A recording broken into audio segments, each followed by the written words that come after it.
السلام عليكم ورحمة الله وبركاته. ازيكم حبايب قلب؟ عاملين ايه؟ اهلا بكم في مطبخ انس. اللهم صل وسلم على سيدنا محمد وعلى اله واصحابه اجمعين. ازيكم حبايب؟ عاملين ايه؟ وحشتوني كتير. طبعا ما عملتش فيديوهات بقالي كتير طبعا لظروف يعني. النهارده بقى طالعه في فيديو جامد جدا ومن احب الفيديوهات لقلبي. طبعا النهارده جالي هديه عيد الام. شايفين الجمال والحلاوه؟ شايفين التحفه؟ بجد فرحني جدا جدا وعجبني جدا جدا. شايفين؟ وشيك جدا جدا ورقيق كده. عجبني بجد الخامة بتاعته. حاجة كده تحفة تحفة تحفة. والقمشة بتاعته كمان شايفين الجمال والحلاوة. واللون كمان عجبني جدا جدا. طبعا جودي بنت اختي اللي جابت لي الهدية دي، طبعا بشكرها جدا جدا. واحب اقول لها ربنا يخليكي ليا يا احن واجمل بنوته على قلبي. بجد بعشقها بعشقها بعشقها بعشقها، يومي ما بيمشيش من غير ما اشوفها كده.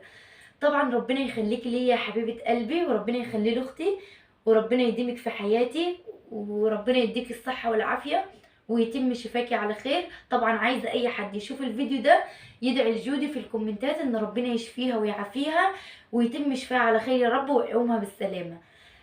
طبعا كل سنة وانتم طيبين بمناسبة عيد الأم وبمناسبة شهر رمضان الكريم. ربنا يعود عليكم الأيام وعلينا يا رب بالخير والسعادة والصحة والهنا. ويا رب يجي شهر رمضان لا فاقدين ولا مفقودين بإذن الله تعالى، ويا رب يفك الكرب على المسلمين على جميع الأمة الإسلامية كلها.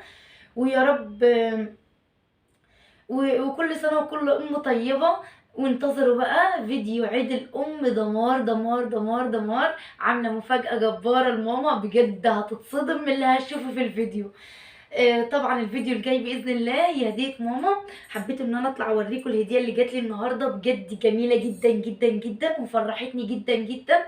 والله العظيم يا جماعه حتى لو حاجه بسيطه كفايه ان انتوا بتجبروا بخاطر حد او ان انتوا بتفرحوا حد.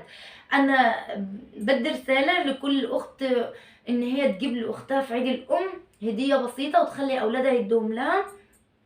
بجد هتفرحها جدا جدا وهتقربك من اختك اكتر واكتر. بجد يعني كل سنه وانت طيبه يا حبيبه قلبي، وربنا يخليكي ليا ويديمك في حياتي، وربنا ما يحرمنيش منك ابدا. وربنا يخلي لي اخويا طبعا ويديمه في حياتي، وربنا ما يحرمنيش منه ابدا. عايزه دعوه حلوه منكم في الكومنتات ان ربنا يصلح حالي ويوفق لي ويخلي لي اولادي وزوجي يا رب، اللهم امين. والسلام عليكم ورحمه الله وبركاته.